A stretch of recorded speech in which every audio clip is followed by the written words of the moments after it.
لا الہ تیری شان یا وحدہ، تو خیال و تجسس تو ہی آرزو۔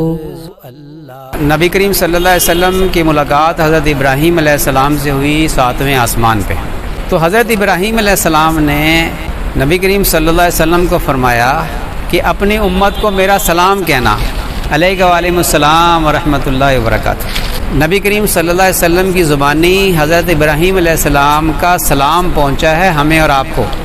تو جب یہ سلام پہنچے نا، جب کسی کو یہ حدیث پہنچے اور یہ سلام پہنچے تو جواب دینا چاہیے حضرت ابراہیم علیہ السلام کے سلام کا، علیہ ابا علیہم السلام ورحمۃ اللہ وبرکاتہ۔ حضرت ابراہیم علیہ السلام کے سلام کا جواب دینا واجب ہے امت پہ جب یہ حدیث پہنچے تو حضرت ابراہیم علیہ السلام نے فرمایا کہ اپنی امت کو اپنا میرا سلام کہنا، اور یہ کہنا کہ جنت ایک چٹیل میدان ہے، اس کے پودے جو ہیں نا، اس کے پودے وہ سبحان اللہ، الحمدللہ، اللہ اکبر، یعنی اللہ کا ذکر ہے، تو جس کا جتنا جی چاہے وہاں پہ پودے لگا لے، درخت لگا لے۔ تو اس کی تفسیر مختلف کی ہے بزرگوں نے، وہ فرماتے ہیں، بعض حضرات فرماتے ہیں کہ حقیقت کے اعتبار سے جنت جو ہے وہ ایک چٹیل میدان ہے، جو جنت میں جانا چاہتا ہے تو وہاں پہ باغات لگا لے اپنے اعمال کے ذریعے سے۔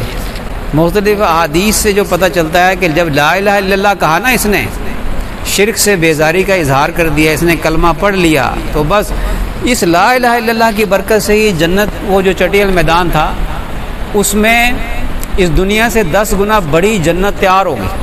اب اس کے بعد جو ہے جتنا ذکر کرتا رہے گا اللہ کا، نیک اعمال کرتا رہے گا، جنت کے اندر باغات اور محلات بنتے چلے جائیں گے۔ تو ایک اس کے الفاظ ہیں، ہمارے زبان کے نکلے ہوئے الفاظ ہیں، ایک اس کی حقیقت ہے، اور وہ حقیقت جنت میں ظاہر ہوگی۔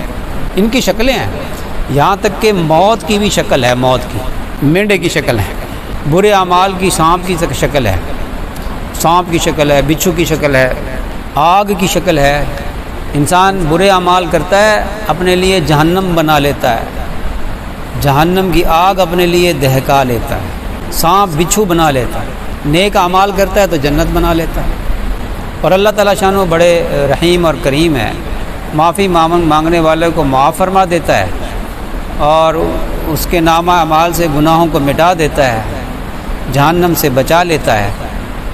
معافی مانگنے والا تو کوئی ہو نا، توبہ کے دروازے کھلے ہیں، توبہ کرتا رہے، معافی مانگتا رہے، اللہ تعالیٰ معاف فرماتا رہے گا۔